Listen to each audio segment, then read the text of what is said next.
La cruauté du régime Ouattara dévoilée. Première partie.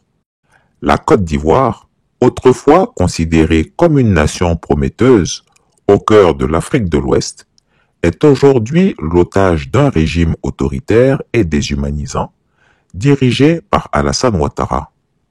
Sous des promesses fallacieuses de croissance et de stabilité, son administration a tissé un réseau de corruption et de répression où l'injustice est devenue la norme et où l'inhumanité règne sans partage.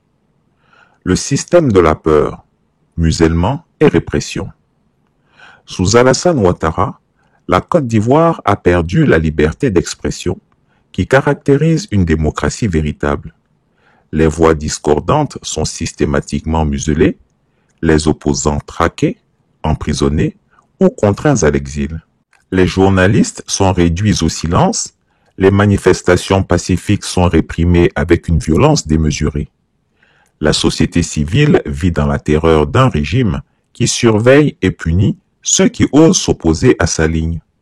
Où est la liberté quand les citoyens vivent dans la peur de parler, de s'exprimer ou simplement de revendiquer leurs droits? Vous voyez, en 91, on a proclamé le multipartisme en 90. J'avais produit des ouvrages quand j'étais en exil. Mais en 90, le multipartisme est proclamé et le premier ouvrage que je produis s'intitule « Agir pour les libertés ».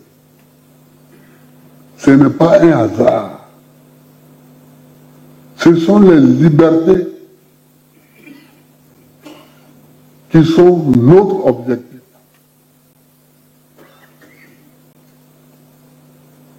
Ce sont les libertés qui sont notre objectif.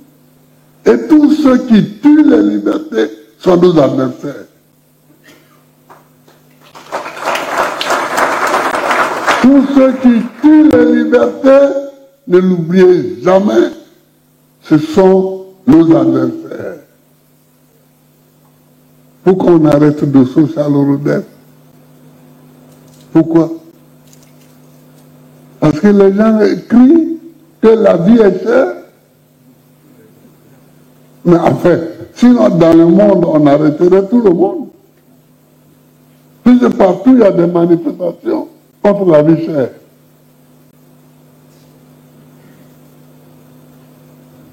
Il n'y a pas eu de casse, il n'y a pas eu de bagarre, il n'y a rien, c'était même un petit groupe. Ils disent on a faim. On a faim, ça amène en prison.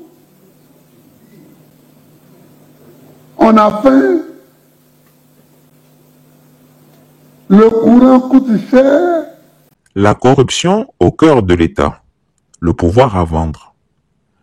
La corruption n'est plus un fléau à combattre en Côte d'Ivoire. Elle est devenue l'essence même de la gouvernance sous le dictateur des lagunes. L'argent détourné pour le compte de ce dernier est soigneusement caché dans des comptes offshore, privant le pays de ressources essentielles pour son développement.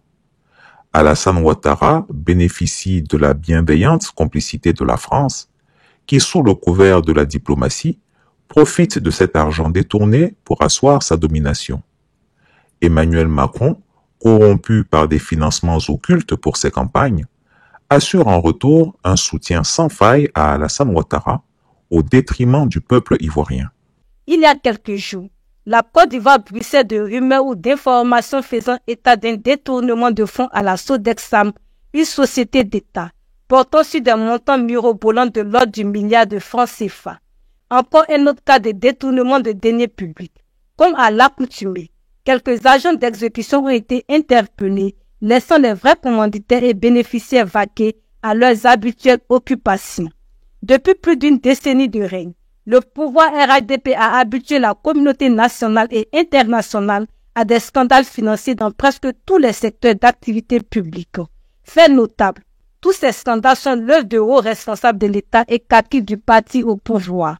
Pour les besoins de cette déclaration, nous citerons quelques-uns des scandales les plus emblématiques, soit en raison du positionnement politique des auteurs, soit en raison des montants en jeu.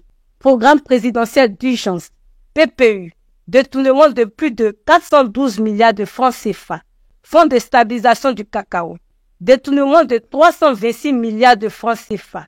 Direction générale des impôts, détournement de plus de 400 milliards de francs CFA. Geste aussi, mauvaise gestion entraînant une perte de 1000 milliards de francs CFA. Fonds d'entretien routier, fait détournement de 35 milliards de francs CFA. Carte nationale d'identité, plus de 460 milliards de francs CFA décaissés sans délivrance des dites cartes. Ces montants détournés sont colossaux et auraient pu financer des projets d'infrastructures critiques tels que la construction d'hôpitaux, d'écoles ou de routes pour améliorer les conditions de vie des Ivoiriens. Cependant, ils ont été siphonnés par des responsables corrompus du parti au pouvoir ou par des membres du clan Ouattara. La liste des scandales financiers de ce régime est longue, voire kilométrique. Tous les auteurs de ces malversations ont connu une promotion ou ont été simplement recyclés dans d'autres secteurs d'activité publique. Cette situation est d'autant plus alarmante que tous ces scandales interviennent dans un mutisme total, tant des autorités étatiques que des populations qui sont à la fois impuissantes et parfois admiratrices de leurs auteurs.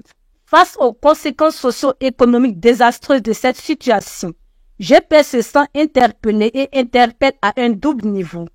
Corruption et impunité, une caractéristique intrinsèque du régime RHDP. Le problème fondamental n'est pas le manque d'organes de transparence, mais plutôt leur détournement de leur mission première en Côte d'Ivoire. En effet, ces structures existent sur le papier, mais elles ont été systématiquement détournées de leur mission première par le régime RHDP. La corruption n'est pas une simple défaillance administrative ou un accident isolé. Elle est profondément enracinée dans l'ADN même de ce régime qui a choisi de se maintenir au pouvoir en utilisant des pratiques opaques et malhonnêtes, voire mafieuses. Ainsi, les organismes censés veiller à la transparence et à la bonne gestion des affaires publiques ne sont que des façades. Le régime Ouattara les instrumentalise à des fins politiques, ce qui permet à la prévarication de prospérer sans aucune conséquence pour ses auteurs. La passivité coupable du régime RHDP face à ces manquements est, en réalité, une stratégie délibérée pour fidéliser et entretenir une clientèle politique en vue de maintenir à terme l'ordre établi et garantir l'impunité des élites corrompues. Cette putrescence institutionnelle systémique a atteint des proportions alarmantes à tel point que même les enquêtes et audits qui pourraient potentiellement exposer ces pratiques illicites sont souvent bloqués ou biaisés. L'ADN du régime RHDP est marqué par une gouvernance à la périphérie de la légalité et c'est cette caractéristique intrinsèque qui rend les réformes inefficaces. Responsabilité du pouvoir RHDP. Il faut noter d'emblée qu'aucun pouvoir politique n'est à l'abri des faits de malversation financière.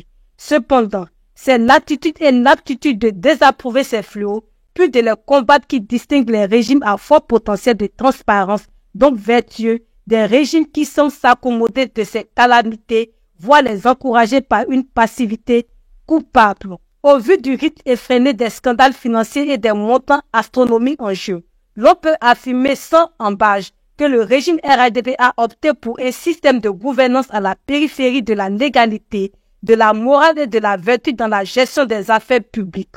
La corruption est omniprésente et menace directement la stabilité du pays. Corruption, un fléau. Depuis l'avènement de M. Ouattara et de son parti, le RHDP au pouvoir, les faits de détournement ont connu une croissance exponentielle. Tous les corps d'État sont touchés, et ce, malgré l'existence de divers outils législatifs censés réprimer ces pratiques. Plus alarmant encore, ces pratiques illégales se sont enracinées dans l'ensemble du corps social. Les rapports de nombreuses organisations internationales montrent à quel point cette concupiscence des acteurs du service public est devenue un cancer qui ronge notre société. Selon l'ONG Transparency International, la Côte d'Ivoire est classée 87e sur 180 pays en 2023 en matière de perception de la corruption.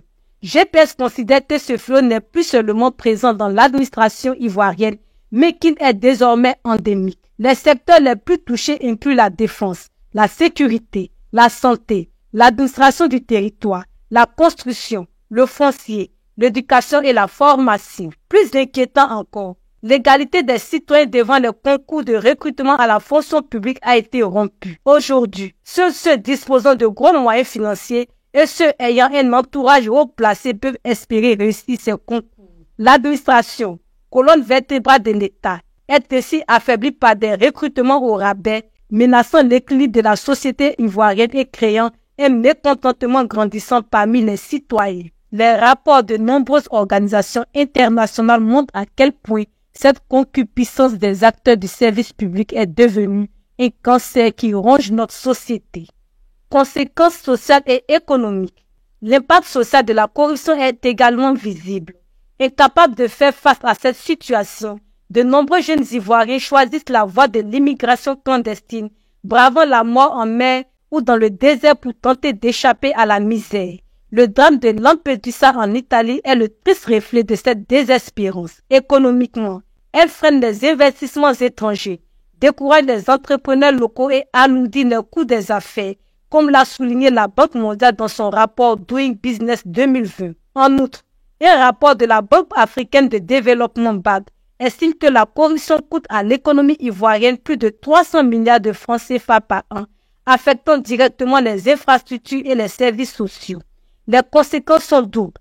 La compétitivité des entreprises ivoiriennes est affaiblie par les coûts supplémentaires engendrés par ces abus, tandis que les populations en payent le prix final, littéralement avec des produits inabordables pour la majorité des ménages. Détournement et passation de marchés publics. En parallèle à la corruption au sein de l'administration ivoirienne, une autre forme de corruption existe à un niveau plus élevé, la passation des marchés publics. Nombre de contrats d'importance nationale sont conclus de manière opaque, souvent en violation du code des marchés publics par le biais de marchés de gré à gré au détriment des appels d'offres transparents. Bien que le code des marchés publics prévoit des conditions spécifiques pour le recours au gré à gré, ces conditions sont souvent volontairement ignorées, entraînant une gestion discrétionnaire et corrompue. Le régime RHDP a, par exemple, attribué de nombreux contrats publics à des groupes étrangers sans transparence, privant ainsi les entreprises locales d'opportunités de se développer. Impunité des responsables. Un des éléments les plus préoccupants est l'impunité totale des responsables impliqués dans ces scandales. Aucun dirigeant épinglé n'a fait l'objet de poursuites judiciaires sérieuses. Les structures censées lutter contre ces pratiques mafieuses sont inefficaces ou pire, utilisées comme des outils de dissuasion sans réel effet. Le pôle pénal économique et financier, créé en 2020 et censé juger ces crimes économiques, n'a pas eu d'impact tangible sur la réduction des malversations. Cette impunité découle en partie de la concentration du pouvoir de nomination des hauts fonctionnaires entre les mains du chef de l'État, qui semble utiliser ce pouvoir discrétionnaire pour servir ses intérêts politiques et ceux de son entourage. Appel à l'action. Face à cette situation alarmante, GPS appelle le gouvernement ivoirien à faire de la lutte contre la pauvreté une priorité. Les politiques populistes et les opérations de marketing politique liées à la distribution des filets sociaux doivent être remplacées par de vraies réformes structurantes pensées et mises en œuvre de manière professionnelle. Nous demandons la mise en place d'un code de transparence de la vie publique pour moraliser la politique ivoirienne. Les détournements doivent cesser et le régime RHDP doit respecter les lois en vigueur pour mettre fin à ces fléaux qui compromettent une bonne gestion des finances publiques. Injustice et inhumanité. Le visage d'un régime sans cœur. Le régime Ouattara ne se contente pas de piller les richesses de la Côte d'Ivoire. Il s'attaque aussi à l'âme de la nation. La justice est devenue un outil de répression où les décisions de justice sont dictées par des intérêts politiques. Les pauvres et les faibles subissent les pires traitements, comme en témoignent les récits de familles menacées, chassées de leur maison, sur simple ordre des membres de l'entourage du vieux Grigou, parce qu'ils osent dénoncer l'arbitraire. Pendant ce temps, ceux qui détiennent le pouvoir naviguent en toute impunité à l'abri des conséquences de leurs actes. Fin de la première partie. Monsieur le ministre, votre collègue du tourisme et des loisirs ce matin affirmait que les 30 candidates de Miss France feront une visite officielle à Abidjan au compte de l'État de Côte d'Ivoire. Monsieur le ministre, qu'est-ce que cela peut apporter à la Côte d'Ivoire au moment où des enseignants grèvent plaident pour de l'argent. Merci, Monsieur le ministre. Après, un pays, c'est un tout. Vous parlez d'enseignants qui grèvent, mais je vous ai donné les chiffres. 50% dans le secondaire, 20% donc au niveau du primaire. C'est ceux qui font la grève. Maintenant, un pays, c'est un tout. Moi, je me félicite de cette annonce du ministre du Tourisme, parce que ça montre que notre pays est un pays stable, est un pays accueillant, est un pays dynamique, est un pays qui peut recevoir, et nous l'avons démontré lors de la CAN, notre sens de l'hospitalité. Cela met en lumière, une fois de plus, je dirais, la sérénité qui règne dans ce pays, la paix qui règne, parce que je vois mal des Miss venir en villégiature d'un pays en guerre. Non, nous sommes en paix, nous vivons bien, nous sommes heureux. C'est bien pour cela que nous avons pu recevoir 2 millions de visiteurs pendant la CAN, c'est pas rien, et cela se poursuit. Et je pense que c'est aussi un des effets de la CAN, d'avoir jeté donc de la lumière sur le pays et le rendre encore plus attractif. C'est une très bonne nouvelle. Chris Yapi ne ment pas. Retrouvez Chris Yapi sur ses 2 chaînes YouTube, sa chaîne Dailymotion, Instagram et VK.